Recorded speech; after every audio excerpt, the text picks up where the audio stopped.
Alors, bonjour à tous. Voilà, je vais juste vous montrer la parcelle et puis deux trois explications qui sont en lien avec la vidéo que j'ai déjà postée puis que je remettrai en lien dans les commentaires plus bas. Voilà, donc là on est sur la parcelle, une des parcelles qui a été semée en maïs avec un combiné de strip-till.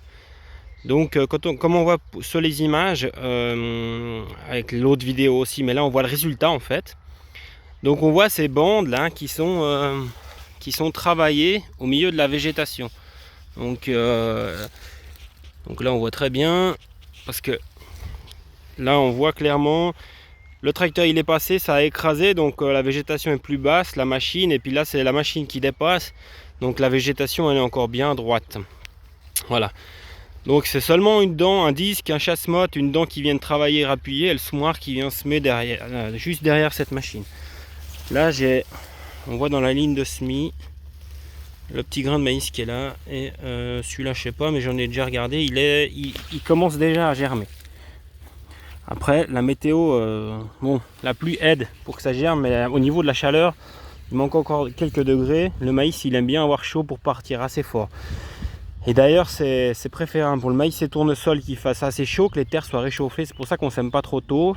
Après c'est toujours c'est très compliqué de savoir comment il faut semer juste, parce qu'on ne sait jamais la météo qu'on aura après le semis. Mais plus il fait chaud, plus ça part fort, et plus moins en fait que ça soit le maïs ou le tournesol, il va être sensible aux attaques des ravageurs, aux corneilles et aux limaces, parce que les corneilles et les limaces peuvent faire des dégâts considérables dans des champs. J'ai des collègues cette année, vu que justement les températures sont pas là, les cultures ont de la peine à démarrer et ils ont des champs complets à ressemer. Donc là ça va être compliqué de ressemer encore du maïs, enfin c'est pas simple. Je vais vous expliquer maintenant qu'est-ce que c'est ce couvert, cette végétation. Alors là il faut savoir que l'année passée on a récolté un blé que j'avais semé en direct, je crois, il me semble, le blé déjà, bref. Donc juste après la moisson du blé, sans aucun travail préalable, c'est un collègue qui est venu semer le couvert végétal. Donc c'est enfin, tout ce qu'on voit là, avec un semoir de semis direct, donc vraiment directement sur les chaumes de blé, sans aucun travail. Un couvert végétal, donc qui a été semé en juillet l'année passée, qui vient prendre la place entre la culture, donc le blé, et le maïs que je viens d'implanter maintenant. Donc en fait on a des espèces végétales qui ont été semées au mois de juillet, une partie, parce que là il y a 8 espèces à peu près dans le couvert végétal qui sont gélives. Donc ces espèces, elles vont pousser de juillet jusqu'au novembre, décembre, les premières grosses gelées. Avec les premières grosses gelées, on va passer un coup de rouleau pour favoriser la destruction de ces espèces gélives et laisser la lumière pour les espèces relais. Donc les espèces relais, elles sont là, il y en a deux. On voit, ça c'est le seigle, il est à épiaison même. Il est grand, il est comme ça. Moi je fais 1m70. Voilà, il est presque plus grand que moi, on peut dire. À des endroits, il est aussi grand que moi. Voilà. Donc ça, on passe sur l'autre caméra. Hop. Donc ça, c'est du seigle et de la vesse qui se complète très bien. On la voit, elle est là. Voilà, c'est cette plante-là qui est une légumineuse. Donc ce seigle et cette vesse, une fois que les autres espèces sont mortes, eh ben, elles ont de la lumière, elles peuvent se développer. Elles sont pas gélives, donc elles meurent pas. Elles prennent leur lait au printemps. En janvier, on voit presque rien sur la parcelle. On se demande ce qui va repartir. Et puis ben là, on est mi-mai et on a une végétation incroyable. Tout ça donc sans aucun apport d'engrais, sans phyto et tout. C'est semé et puis c'est là pour la nature.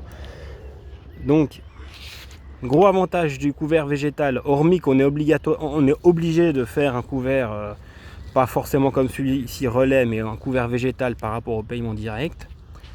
Mais moi je le fais pas par obligation, je le fais par conscience et parce que je suis convaincu en fait.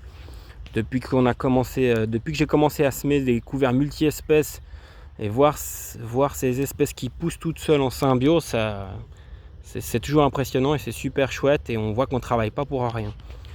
Donc le gros avantage de ces couverts végétaux, c'est de tenir d'avoir un sol vivant, des espèces vivantes. Donc un sol vivant est couvert, donc ça veut dire qu'il est couvert des intempéries. Il n'y a pas le soleil directement qui va brûler, qui va tuer la faune, tout ce qui est les micro-organismes, les champignons, tout ça.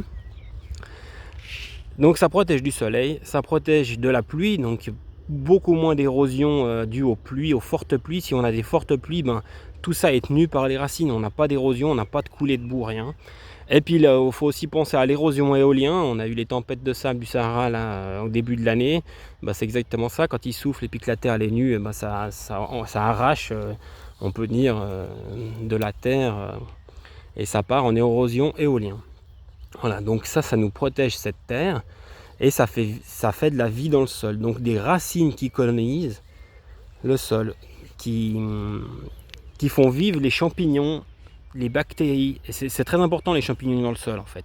Il y a tellement de faune, microfaune, macrofaune, de champignons et de bactéries. On en connaît, je ne sais même pas si on en connaît la moitié. Je pense pas les scientifiques, on s'intéresse à peine au sol depuis peu de temps.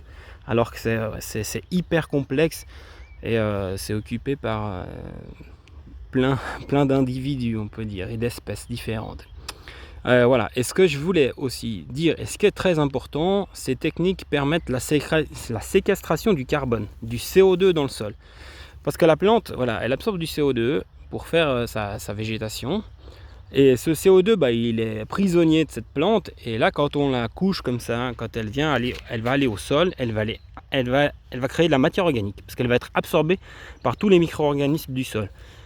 Les vers de terre, même et d'autres organismes, plein de choses, des détrivores qui sont là pour incorporer tout ça. Tout le carbone qui va être emprisonné sous forme de matière organique dans le sol, et ben c'est tout le CO2 qu'on aura en moins dans l'atmosphère. Et là, on a vraiment un potentiel pour capter le CO2 et pour combattre le réchauffement climatique qui a été sous-estimé en fait depuis plusieurs années. Enfin, on commence juste à en apercevoir le potentiel. Donc voilà, ces techniques,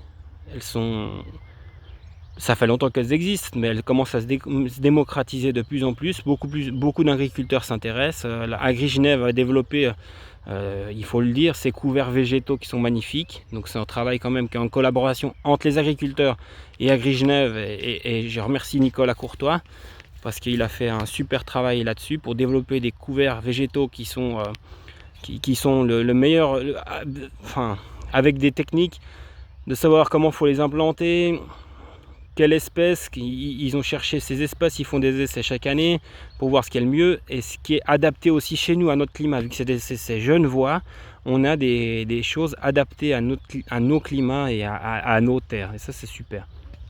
Voilà. Et du coup, ce couvert, c'est sûr, il capte du carbone, mais le fait aussi de pas travailler le sol, parce que chaque travail du sol, un coup de charrue, c'est on va venir oxyder la terre, on va venir brasser tout ça et on minéralise le carbone et la matière organique qui est dans le sol.